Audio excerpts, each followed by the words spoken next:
Back to Squawk with me, Bruce Whitfield. Believe it or not, almost 12 million people belong to more than 800,000 Stokvels around the country.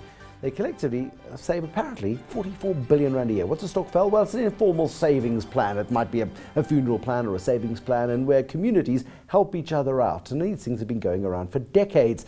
Gauteng apparently has got 24% of Stokvels, Limpopo 20%.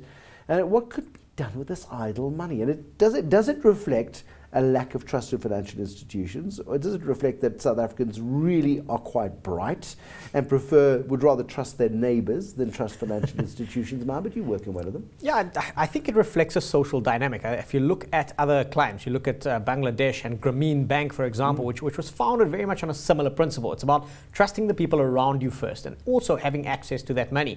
Let's not fool ourselves. If you look at the very rural parts of this country, banking services are not readily available just yet. So being able to pool your money where someone keeps it safe for you, and if you need it, to go and actually just knock on your neighbor's door and say, listen, I've got a bit of an emergency, can I please have access to that?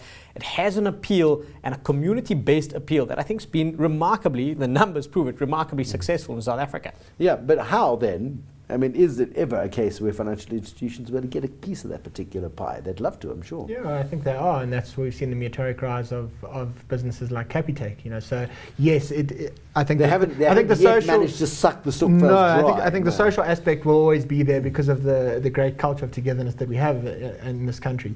But also, it used to be very expensive for people with small amounts of money to put that in. That's less so now. So I think attitudes will change as people understand what's out there. I don't think it's people have looked at it and said, I hate these vicious financial institutions. I think a lot of people probably don't even know the history of all the terrible things that banks have done over the last few years. This works for me. I know my neighbour. I can see the whites of my neighbour's eyes. The power of habit is a very strong one. How do you break it? Now let's talk about Apple, because I know you two are very grumpy Apple customers and are relishing almost the gradual demise in the Apple share price. Tell me why you're grumpy with Tim Cook, Nick Normansworth. Well, I think it's quite a funny, silly little anecdotal thing, but they've changed the power cable, which is really irritating, because when you want to go around and charge your phone, we saw it with Nokia a number of years ago. You could always use someone's Nokia charger. It was exactly the same.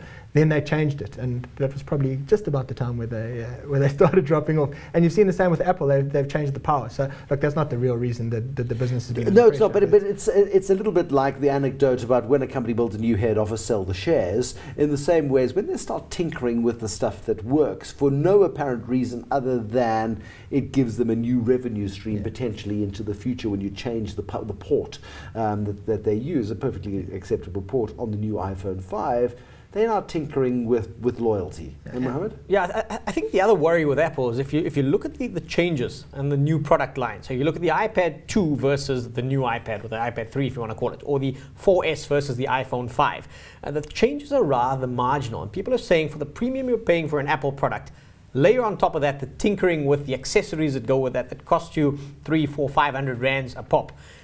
That starts to erode some of that customer loyalty that's been built up over the last few years. And part of the appeal of Apple is that everything could just integrate quite nicely, quite seamlessly. That's starting to be eroded, because I can no longer integrate seamlessly my old Apple device with a new Apple device. And I suppose if you've got a new iPhone 5 and you've got a Bose docking system and you've got your music on your iPhone, it doesn't fit anymore.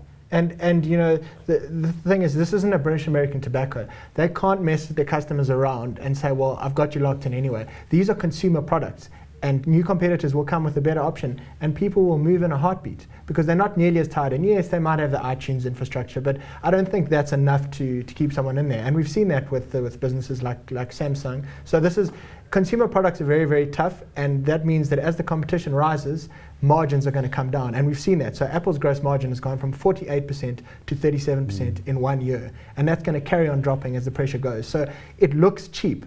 It's on a P of around 10 before you've even subtracted the cash. But remember, a P of 10 on a 50% margin is like a P of 20 on a 25% margin. So their profitability is going to drop, and that's what the market's concerned about. They're messing with their customers, and the one thing that Steve Jobs never did was mess with the customers. Customers came first. It was all designed to be pretty and extremely functional and user-friendly. You now tell me I can't use the same plug-in device on my iPad, which I bought last week, and I get an iPhone 5 next week. Come on. you're messing with me, and that's not clever. Okay, interesting ones. Thanks very much for those views this evening.